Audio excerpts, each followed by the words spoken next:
Welcome. In front of me is a OnePlus Pad Go, and today I will show you how you can put this device into recovery mode. To get started, you'll want to power it off. Oops, let's try that again.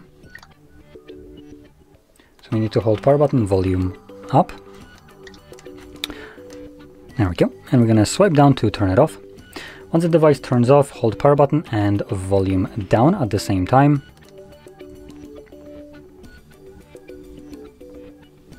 And when you see the OnePlus logo, you can let go of the power button, but keep holding volume down.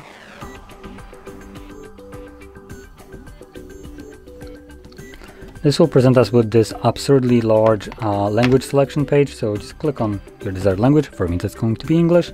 And there we go, we have our recovery mode.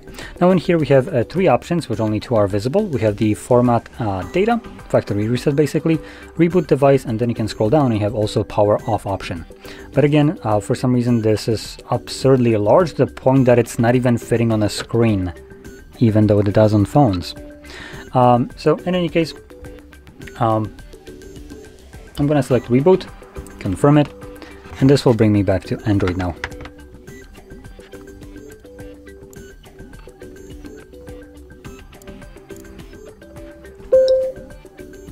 And there we go. So, if you found this video helpful, don't forget to hit like, subscribe, and thanks for watching.